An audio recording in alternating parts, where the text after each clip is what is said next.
Hello students, in this lecture we will see numerical number 14 based on transient analysis. The network is under steady state with switch at the position 1. So जब भी switch ये position 1 पे steady state पहुंच गया है, at t is equal to 0, switch is moved to position 2, find I of t. So here in these types of problem they are asking you to formulate I of t. They are not asking you to calculate I0 plus या first derivative di0 plus by dt या फिर d2i 0 plus by D T square, ये नहीं पूछ रहे हैं. They are asking you to calculate I of T. So ये type के प्रॉब्लम कैसे सॉल्व किए जाते हैं? We have to analyse the circuit at T is equal to 0 minus with steady state has been reach. Second, at T is equal to 0 plus, ये हो जाएगा sudden change. और थर्ड हो जाएगा for T greater than 0.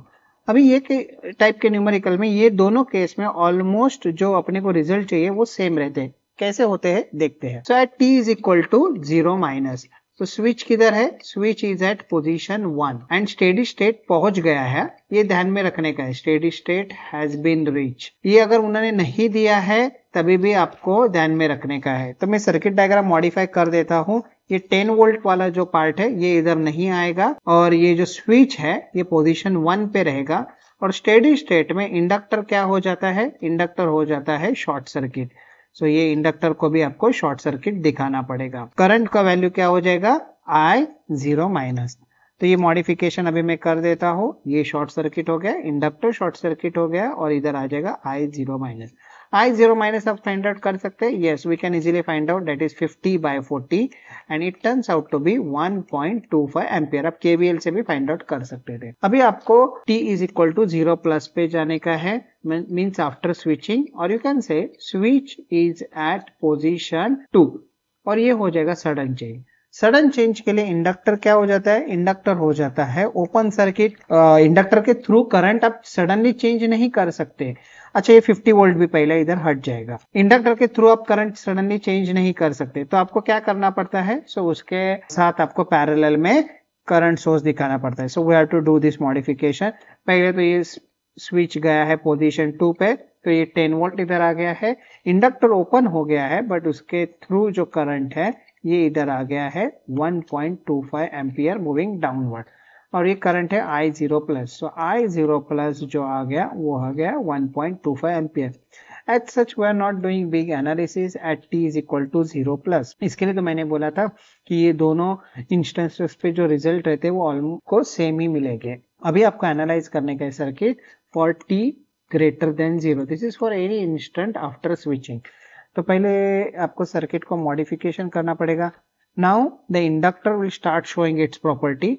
This 50 volt won't be there in the circuit. अच्छा, क्या modification है? तो स्विच आपका पोजीशन 2 पे चला गया है. ये 2 भी मुझे निकालना पड़ेगा इधर से और इंडक्टर अपना प्रॉपर्टी भी दिखाने को स्टार्ट करेगा. बट उसके थ्रू जो करंट था that you have to show over here. So current कितना आया था? 1.25 एम्पियर डाउनवर्ड. आप देख सकते हैं. Yes, 1.25 ampere downward. अभी ये सर्किट को कैसे एनालाइज करेंगे? So will apply KVL over here. And when you are applying KVL over here, you have to assign the sign for the voltages across these elements. So I'm starting at this point. So 10 minus 40 I of t minus L di by dt.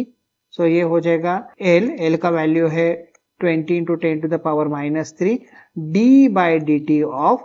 अभी inductor में से क्या current जा रहा है? तो I of t तो downward जा रहा है और 1.25 एम्पियर ये इधर ये मेश में ऐसे ये अपवर्ड जाएगा.